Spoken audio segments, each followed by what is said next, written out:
सबसे पहले ये फरमाइएगा, ये कल जो कुछ हुआ ये क्या हुआ और ये क्यों हुआ? बिस्मिल्लाहिर्रहमानिर्रहीम। मुर्तज़ा, सबसे पहले तो मैं समझता हूँ कि हमें पूरी कौम को मुबारकबाद इस चीज़ की देनी चाहिए कि इलेक्शंस जो थे वो पीसफुल इलेक्शंस थे, फ्री एंड फेयर इलेक्शंस थे। 3100 पोलिंग स्टेशंस थे, 14 से ज़ायद पोलिंग स्टेशंस के ऊपर इशू था। बाकी ओवरऑल इलेक्शन जो था पीसफुल था। और ये जो एक बयानिया जो पीटीआई ने पकड़ा था कि धांधली होने लगी है और पता नहीं क्या कुछ हो जाएगा, वो जो है एक्सपोज हो गया।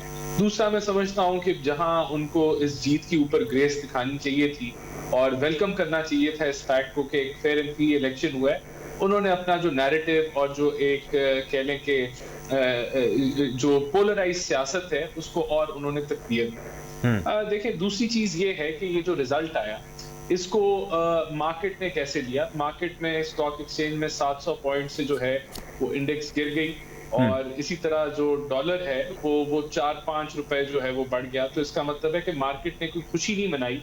जो बिजनेस कम्युनिटी है या जो स्पेकुलेशन थी, उन्होंने इस खबर को नेगेटिव लिया है, क्योंकि मुल्क के अंदर एक और जो है वो कह लें कि जो पोलराइजेशन का माहौल है वो और फर्दर बन सकता है। अब हुआ क्या, देखिए, हम जब आए थे तो इनिशियली ये फैसला हो रहा था कि शायद हमें हुकूमत नहीं लेनी चाहिए, लेकिन हमने इस बुनियाद पे हुकूमत को कंटिन्यू किया कि बहुत सारे मुश्किल फैसलों की जरूरत है और ये मुल्क की जरूरत है, मुल्क की मईशत को बचाने के लिए जरूरी है।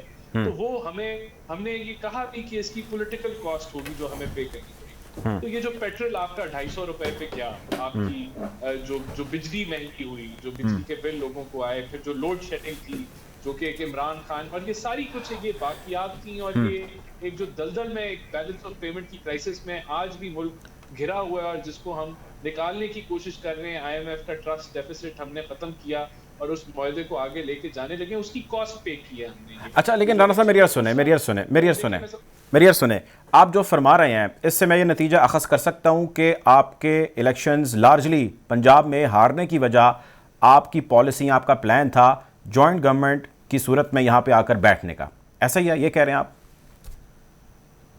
मैं ये कह रहा हूँ कि ये जो महंगाई हुई, ये जो हमें फैसले करने पड़े। सर वो तो आपके सामने थे ना, हालात आपके सामने थे, जो आईएमएफ के साथ मुआहदे थे, जो महंगाई के हालात थे, जो कुछ भी था बिफोर कमिंग इनटू पावर, वो आपके पास आपके नॉलेज में था और आपने लोगों को कमिट किया कि we will come and we will change your life. आपने कहा कि हम आपको रिलीफ दिलाएंगे इस झूठी फ्लॉड हुकूमत से, इस सारे निज़ाम से, ये आप लोगों ने वादा किया। ऐसी बात नहीं सर, ये वादा किया गया था, महंगाई मार्च किया गया था।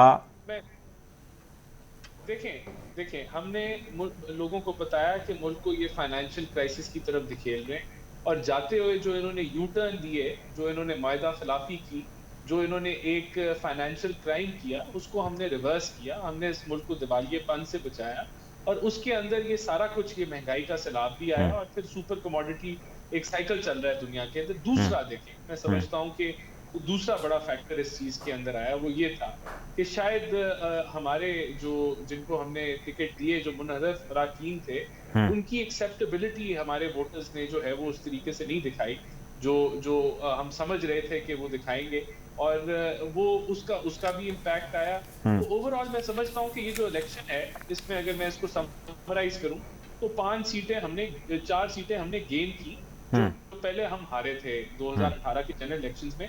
और ये जो एक व्यू जो बन रहा है कि पता नहीं पीटीआई ने क्लीन स्वीप कर दिया और वो कर दिया, तो ये 8-10% के मार्जिन से ये हमारे से जीते हैं ऑन एवरेज, जो जितनी भी सीटें हैं। चलें, हम ठीक है, काफी करीबी थे, तो हमने गेन किया, हम कोई बहुत पीछे नहीं गए। और पंजाब देखें, आप इससे जनरलाइज नहीं कर सकते कि पूरा पंजाब हाथ से निकल गया, ये एक शिकस्त हुई है। चौधरी साहब, लाहौर में जो आपका दिल है, पंजाब का दिल शहर लाहौर में 4 में से 1 सीट आपके हिस्से आई है। स्टैटिस्टिक्स करें तो 25% लाहौर में आपकी प्रेजेंस है इस वक्त वोटों के हिसाब से, 75% यू हैव लॉस्ट इट। ये 2018 में भी हमारे पास नहीं थी सीट।